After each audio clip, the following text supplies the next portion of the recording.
Bonjour Clubidienne, bienvenue à notre vidéo sur le collier Ajna, un collier un petit peu de style bohème qu'on va faire ce soir. Il est essentiellement fait de pierre fine, mais il y a d'autres éléments, je vais vous les montrer plus en détail tout à l'heure. Et on va revoir un peu comment utiliser les cache-nœuds pour faire ce genre de collier-là. Je voulais vous le montrer vraiment au complet parce qu'à la caméra, on en voit juste des petits bouts. Ça, c'est la photo qu'il y a sur notre site.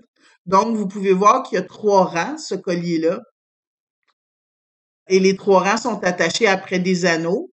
Et après ces anneaux-là, on a mis une suédine qu'on est venu tout simplement attacher avec un gros nœud.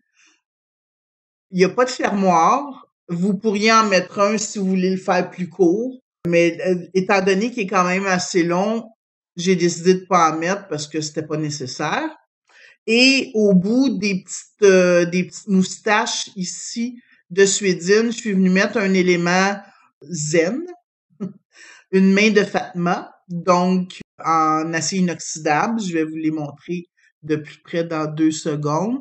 Comme pierre fine, on a de la turquoise, de l'agate rouge et les petites chips, ce sont des opales rouges, les chips. Je vais vous les montrer ici, tiens.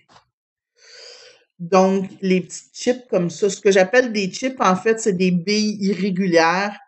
Et sur la corde que vous allez acheter, il y a toutes sortes de couleurs, il y a même du blanc inclus dedans. Fait que je trouvais ça intéressant de venir le mettre dans mon collier. Ici, on en voit un petit bout mêlé avec de la turquoise. Si vous aimez le pouvoir des pierres, tout ça, vous pourriez décider de venir mettre des pierres qui vont ensemble de ce point de vue-là. Moi, j'ai été seulement avec les couleurs que je trouvais intéressantes ensemble. Si vous le voulez moins coloré, ça peut être juste des rangées de pierres fines, mais je trouvais ça intéressant de venir vraiment faire des petits mélanges un peu dans ce style-là ici. Ça, tiens, je vais vous le montrer. Ça, c'est le premier rang. Un des rangs, ou en tout cas un des rangs de notre collier. Ensuite, il y a celui-là ici, qui est fait avec toutes sortes de billes aussi, mais en général, c'est des couleurs qui sont quand même, qui s'agencent bien ensemble. Et la troisième rangée, c'est là que j'ai mis les chips de pierre fine, puis je suis venue mettre un peu de turquoise, puis d'autres pierres fines comme ça. Mais vous y allez avec votre goût à vous, dans le fond. OK. Et ce que j'ai fait sur ce collier-là, que vous voyez peut-être pas à la caméra, je vais essayer de vous le montrer, c'est que souvent les gens, ils viennent utiliser le cache-nœud, puis ils collent pas le nœud. Et ce que ça donne, je voulais vous le montrer, moi je l'ai fait, je l'ai pas collé, mais avec le poids, là c'est sûr qu'il est à plat, donc ça paraît pas, mais avec le poids du collier, quand on le pop, vous voyez qu'il y a un petit espace entre la dernière bille puis le cache-nœud, qui était pas là quand j'ai fini de le faire, mais le fait que j'avais pas collé le nœud, et le fait aussi, ça c'est un fil de nylon qui est très fin, ça peut être une bonne idée. Il est assez, je dirais pas qu'il est élastique, mais il y a du rebond, comme je dis souvent. Il y a du rebond, donc c'est une bonne idée de venir l'étirer avant de monter votre collier. Moi, des fois, j'oublie, puis ben c'est ça que ça donne. Ce que ça donne, c'est que quand vous allez porter votre collier, à force de le porter, il va avoir, surtout dans le haut, dans le bas, ça paraît pas, mais dans le haut, vous allez voir un peu comme des espaces qui sont moins jolis quand on arrive pour le faire.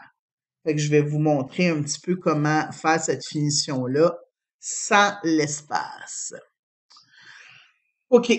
Donc, là, j'étais en train juste de me faire un échantillon pour vous montrer, parce qu'évidemment, après ça, l'enfilage des perles, comme je le dis, c'est de l'enfilage. Donc, vous y allez. Ce qui peut vous aider pour l'enfilage de perles, c'est de venir utiliser la planche qui ont l'air de ça. Donc, on en a différentes grosseurs. Ça peut être une bonne chose de venir faire vos 3 rangs. Vous venez placer toutes vos billes comme vous aimeriez les avoir dans votre bijou. et vous allez voir qu'est-ce que ça donne. Si vous aimez ça, vous les enfilez. Si vous les aimez pas, ben vous venez changer l'ordre de vos billes, puis ça vous permet de pas enfiler vos billes pour rien dans le fond. Donc, cette petite planche-là va vous aider quand vous faites surtout des colliers à plusieurs rangs à venir placer vos billes ensemble. Et quand j'ai dit que c'était un collier qui était pas tout à fait juste fait en pierre fine, je parlais de la bille rouge ici, qui est une bille de verre. J'aimais le ton du rouge, c'est pour ça que je l'ai pris. Moi, souvent, je prête plus attention aux couleurs que aux matières ou à d'autres choses. Tu sais, si je fais un collier, mais je ferai pas juste un collier de pierre fine, je vais venir intégrer d'autres matières dedans. Ça, c'est une question de goût personnel. Après ça, vous faites un peu ce que vous voulez. Mais je trouvais ces petites billes de verre-là d'un beau rouge qui allaient bien avec la suédine qu'on va venir utiliser. Donc, je vais juste finir d'enfiler quelques billes, puis je vais vous montrer la finition.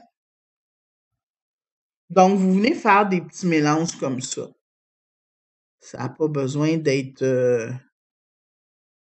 Puis, comme je vous dis, si vous utilisez la petite tablette grise, vous allez pouvoir venir créer quelque chose qui va être plus à votre goût. Attendez, je vais le mettre comme ça. Donc, vous voyez, une fois les trois rangs ensemble, même si on a fait des séquences qui sont pas pareilles, il y a une certaine unité parce que la couleur orange, elle se retrouve dans les trois rangées, puis la couleur turquoise aussi. Les autres couleurs, pas nécessairement, mais j'ai au moins deux couleurs qui viennent se retrouver un peu partout dans mon collier, qui créent une espèce de cohérence dans le design de mon collier, dans le fond. Tu sais, des fois, il nous reste une, deux, trois billes d'une sorte, puis on sait pas trop où les mettre. Ben ça c'est c'est la bonne façon de le faire. Imaginons que on a fini. Je vais finir ici. Tiens, ça aussi, ça peut faire partie de votre ce qui va donner de la cohérence à votre bijou, c'est que le début ou la fin, ça peut être la même répartition de billes. Là, c'est ce que je vais faire ici.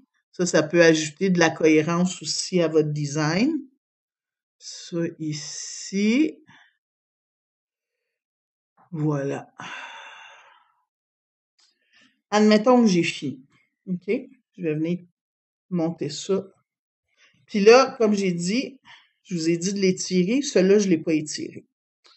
Donc, je vais le faire un peu avec mes billes dessus, ce qui est pas l'idéal, mais je vais venir me mettre ça au bout pour être certaine qu'il n'y ait pas de dégâts quand je vais venir tirer dessus.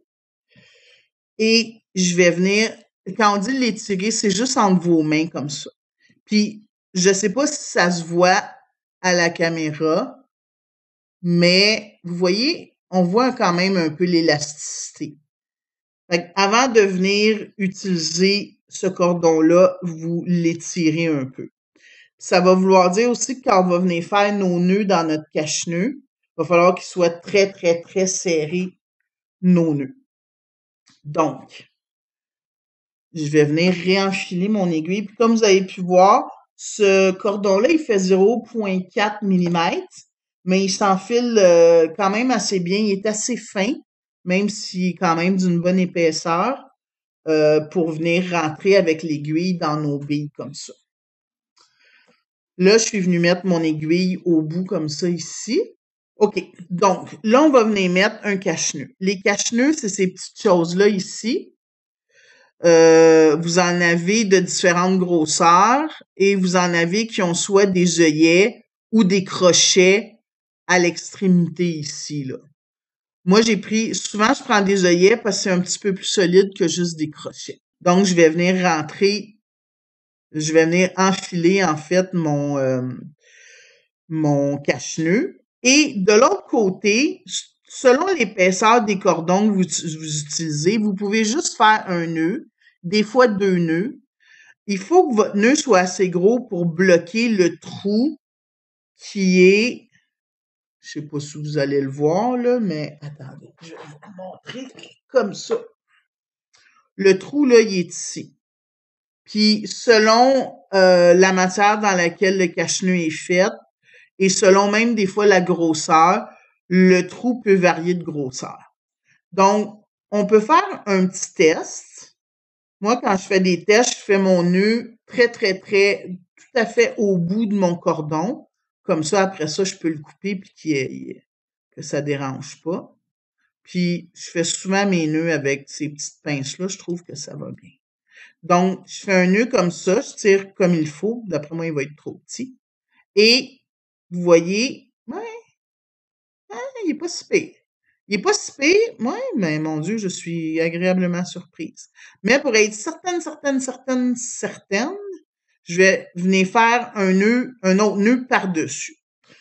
Donc, le premier nœud qu'on fait à une des extrémités, c'est pas très grave. On peut le faire, celui-là, sans problème, sans se poser trop de questions. Ça va être quand on va venir faire le nœud de l'autre côté que ça va être plus problématique. Puis là, quand je dis un nœud un par-dessus l'autre, c'est vraiment pas un nœud un à côté de l'autre, mais bien un par-dessus l'autre.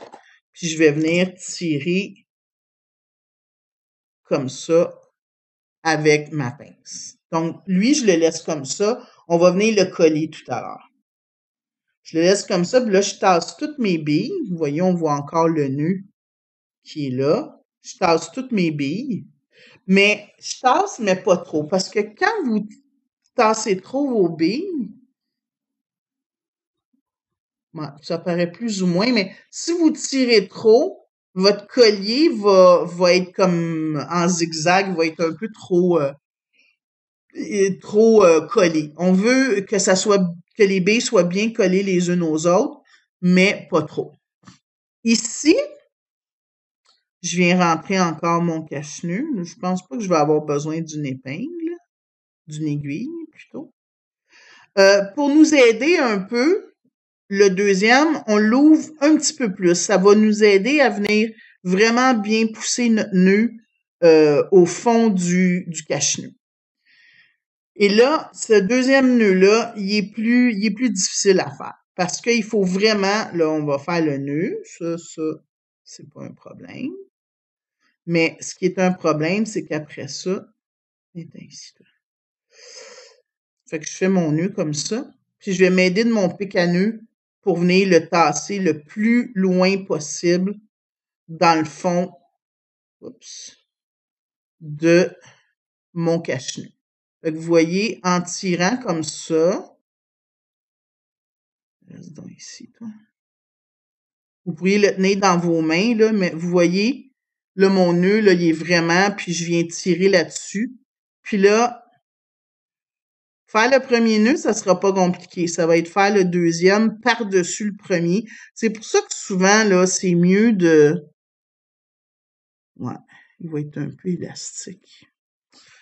Je vais essayer.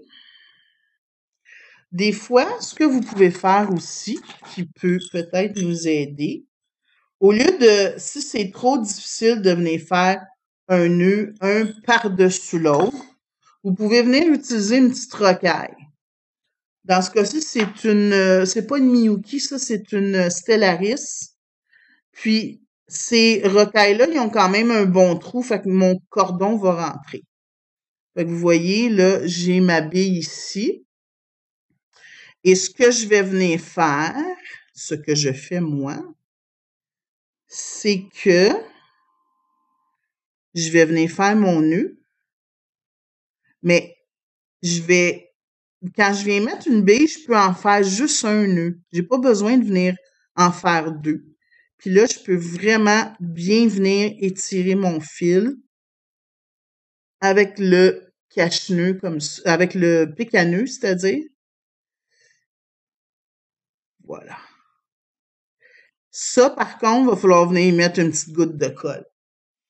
Fait qu'on pourrait en faire juste un comme ça, puis mettre une goutte de colle. Si vous n'êtes pas sûr, si vous avez des doutes, vous pouvez au pire aller venir faire un deuxième nœud, mais ce deuxième nœud-là, il sera pas par-dessus la rocaille, il va être comme sur le dessus de la rocaille. Mais ça va quand même faire une petite différence, comme ça. Là, avant de refermer mes cache-nœuds, je vais venir mettre une goutte de colle. Donc, ma colle, vous le savez, colle Beadfix liquide ou colle à ongles, il faut que ça soit une colle liquide. Si votre colle est trop épaisse, elle s'incrustera pas bien dans le nœud. Comme ça. Vous allez venir prendre soit votre pic à nœud ou une aiguille. Vous allez tremper votre pic à nœud dans la colle qui est là. Et vous allez venir mettre, attention, pas en mettre sur vos doigts parce que ça colle très bien la peau. Une ou deux gouttes sur chacun des nœuds. Pas plus. Mettez-en pas 4-5 gouttes. Premièrement, ça sert à rien. Et deuxièmement, trop de colle. Là, je suis pas sûre de mon affaire, par exemple. Je vais en mettre une demi-goutte. Si vous en mettez trop de colle, ça va rendre votre nœud cassant. Donc, une fois, bon, je pourrais le laisser sécher plus longtemps que ça, là, mais disons que on va faire à semblant. Là, faites attention quand vous coupez le petit excédent, de pas couper votre nœud. Là, vous prenez des pinces, puis vous refermez le cache-nœud pour qu'il cache le nœud, qu'il fasse sa job. Celui-là, je l'ai ouvert un petit peu. Puis, vous voyez, si vous mettez une bille trop grosse, là, une rocaille, c'est parfait. Mais si vous mettez une bille trop grosse, quand vous allez venir refermer le cache-nœud, ça peut venir casser la bille, puis là, votre collier va se défaire. Fait que ça, vous allez faire ça pour chacune des rangées de votre collier. Moi, j'en ai mis 3, mais avec les anneaux que j'ai utilisés ici, ça pourrait être facilement plus que 3, là. Puis j'ai choisi quand même des assez gros anneaux puis assez épais. Ce soir, je vais utiliser, on a des petits anneaux en triangle que je trouve cute puis que j'utilise pas souvent. Je dois l'admettre. Et donc, soit que vous venez ouvrir l'anneau et vous venez le rentrer là, mais dans le cas des anneaux ronds du premier collier, il était trop épais, il rentrait pas dans le trou ici, donc il a fallu que je rajoute un anneau qui vient relier le cache-nœud à l'anneau, le gros anneau dans le fond. Celui-là, peut-être qu'il va être assez petit pour venir, on va voir.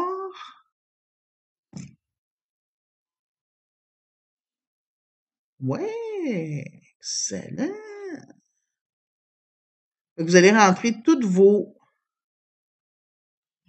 rangées. Ça pourrait être juste une rangée aussi si vous êtes minimaliste. Amenez votre bol. Et après cet anneau-là, on va venir mettre la suédine. Donc, la suédine, ça aussi, vous pouvez la mettre simple ou double. Il n'en tient qu'à vous. Je vais vous le montrer double. Ça pourrait être, non. Si vous mettez un fermoir, je viens de penser à ça. Si vous mettez un fermoir, vous pourriez mettre votre suédine dans l'anneau en faisant un nœud tête d'alouette. Nœud tête d'alouette, vous rentrez comme ça vous revenez dans la boucle et vous venez tirer de cette manière. Fait que ça, c'est un nœud tête d'alouette. Mais à l'autre bout, on viendrait mettre un connecteur puis un fermoir. Parce qu'on peut pas faire un nœud de tête d'alouette de chaque côté. C'est pour ça que celui-là, j'avais fait. C'est un nœud normal, mais on veut quand même que ça soit un beau nœud. On veut qu'il y ait un certain style. Donc, attendez, je vais défaire ça, puis je vais vous le montrer.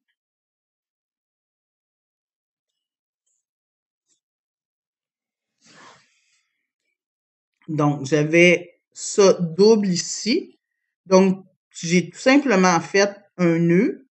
Mais ce qui va être important dans ce cas-ci, c'est de venir faire votre nœud pour que les petites, comment je pourrais appeler ça, les petites moustaches ici tombent de façon symétrique des deux côtés. tout simplement. Peut-être qu'avec des anneaux triangulaires, ça va moins bien se faire, je sais pas. Tiens.